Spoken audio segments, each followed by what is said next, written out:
A queixa-crime, ela é a ação penal que a gente vai utilizar para os crimes de ação penal privada, aqueles crimes cuja pena ela é um pouco menor, então o Estado ele não se encarrega de poder tomar iniciativa nessa situação. Então a própria vítima, o próprio ofendido tem que começar a buscar aí alguma solução. Aí, a partir do momento que ela apresenta a sua situação no judiciário, aí o judiciário começa a se movimentar, perfeito? Então, como que vai funcionar na prática? Veja, primeiro, se atente ao prazo.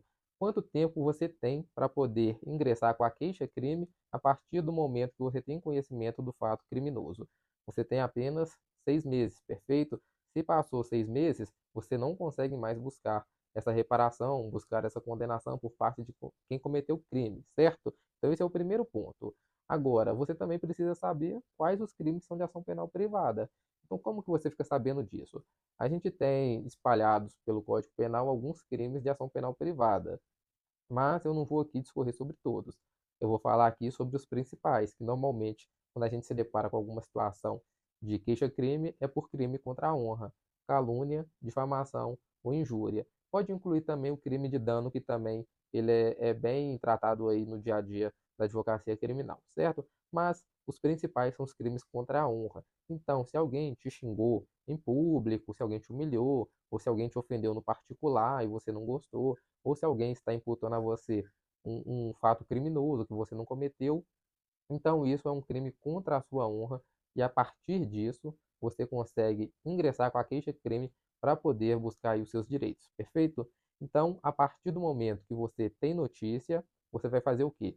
Se você tem condições, você vai buscar um advogado particular, explicar a situação para ele começar a tomar partido, começar a tomar iniciativa e poder começar a movimentar o processo, certo? Mas aí tem um detalhe muito importante que vocês precisam também ficar atento. O advogado, ele precisa de uma procuração, mas não é aquela procuração simples que a gente costuma utilizar no processo, não. É uma procuração com poderes especiais, perfeito? Procuração com poderes especiais. Sem essa procuração, a gente não consegue iniciar o processo, certo? Então, perfeito. Procurou o advogado, explicou a situação, tem a procuração com poderes especiais, aí sim, vai fazer a queixa-crime, redigir a petição, escrevendo ali minuciosamente todos os fatos criminosos e apresentar ela no juízo. Aí a outra parte vai ser citada para integrar o processo e a partir daí vai começar a ter aquelas movimentações.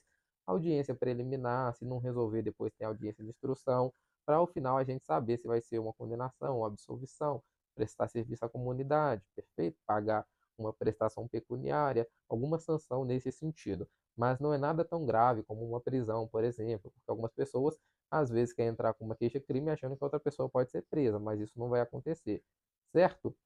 Então é isso. Resumindo, para poder ficar mais claro, é, queixa-crime, você vai precisar de um advogado, procuração com poderes especiais, você vai normalmente, né, buscar isso em razão de um crime contra a honra, calúnia, injúria, difamação, e a partir daí o seu advogado ele vai poder movimentar o judiciário para tentar aí garantir os seus direitos, certo? Tem algumas especificidades que a gente pode até separar um vídeo para poder conversar, como por exemplo, você pode renunciar no meio do processo, falar que não quer mas seguir com o processo ser extinto. Você pode perdoar o autor do fato, mas aí vai depender se o autor do fato ele quer aceitar esse perdão. Você pode simplesmente parar de movimentar o processo, aí o processo ele vai ser extinto por desídia de sua parte, certo? Mas são algumas especificidades que eu vou fazer em um vídeo separado. Para esse vídeo aqui, eu acredito que é mais importante, inicialmente, vocês entenderem aí quando que vai ser utilizada a queixa-crime, né, nesses crimes mais, digamos assim, simples, né, uns crimes que têm a pena mais baixa, vai ser no juizado especial criminal, certo? Você precisa do advogado com procuração com poderes especiais e a partir daí o processo ele pode começar a se movimentar. E um outro detalhe que a gente não pode deixar passar também diz respeito às custas processuais. A queixa-crime ela exige o pagamento de custas. Todavia, se você não tiver condições, é possível, né, fazer o pedido de justiça gratuita para poder não ter que arcar com essas custas, perfeito? Ah, doutor, mas eu não tenho advogado, eu não tenho condição de pagar advogado. Você vai fazer o que nessa situação? Procurar a Defensoria Pública. Mas aí é aquela questão, a Defensoria Pública ela já é abarrotada de processo. Ela vai, né, te descartar? Não vai. mas aí você tem que entender que é uma situação que vai demorar muito. Então, se demorar demais, é perigoso passar os 6 meses que eu falei que é necessário para ingressar com a queixa-crime. Lembra? Você tem 6 meses a partir do conhecimento do fato. Se você não o faz, você não tem o direito, após 6 meses, de ingressar com a queixa-crime. É isso. Espero que tenha ficado claro. Qualquer dúvida, meu WhatsApp está à disposição. Deixa um like, um comentário, se inscrevam no canal. Beleza, pessoal? Um abraço e até um próximo conteúdo.